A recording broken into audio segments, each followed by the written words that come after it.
Bismillahirrahmanirrahim. Assalamualaikum warahmatullahi wabarakatuh. Ya, di video kali ini gue akan bahas beberapa ciri-ciri narsistik.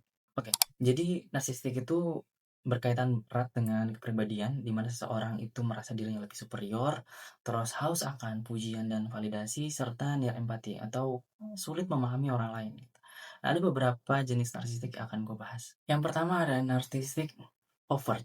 Dia overt ini dalam artian dia terbuka atau kelihatan banget narsisnya gitu.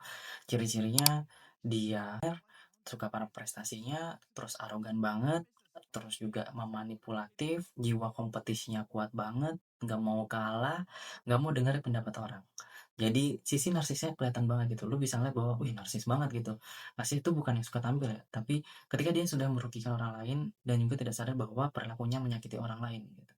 Yang kedua cover gitu, mirip-mirip namanya dengan cover ya, namun pas tahu yang kedua adalah narsistik jenis yang tersembunyi gitu, nggak kelihatan.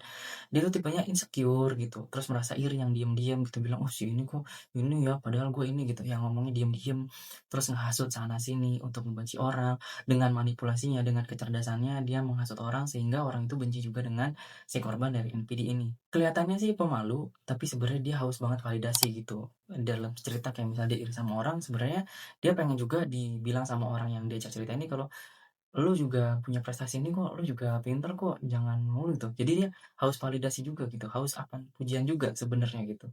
Nah yang paling ketara dari ekspresinya harus ya, karena ekspresi ini sulit banget tutup, dia itu bener gampang tersinggung dan gak mau dikritik. Jadi sekalinya dikritik, dia ngerasa bahwa itu serangan gitu. Kita ingin baik, tapi dia ngerasa bahwa, "Ah, lu nggak asik," gitu. Nah itu yang jenis narsistik covert, tersembunyi. Nah, yang ketiga ada narcissistic malignant gitu. Ini yang paling parah nih, gabungan antara agresi, nah gabungan antara antisosial dan agresi, sadistik dan empatinya bener nol gitu. Jadi dia melakukan kekerasan ketika tidak mendapatkan pujian atau validasi yang diharapkan, dia bener akan langsung melakukan kekerasan secara fisik, bertubi-tubi gitu.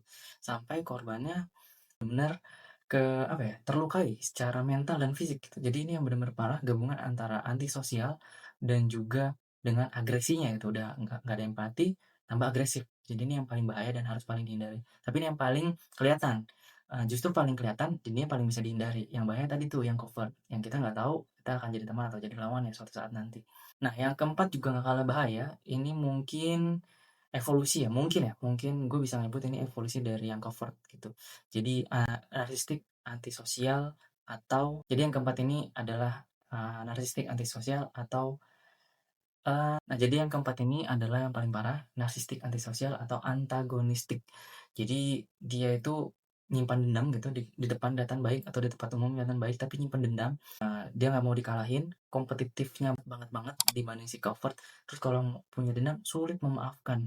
Jadi dia tuh bener-bener pengen sampai ada pengakuan bahwa lu lebih superior, gua salah, jadi lu maafin gua karena kesuperioran lu, dan gua salah karena kesalahan gua, itu pun belum bisa langsung dimaafkan. Jadi tipenya pendendam banget. Jadi kita udah bahas 4 tipe narsistik.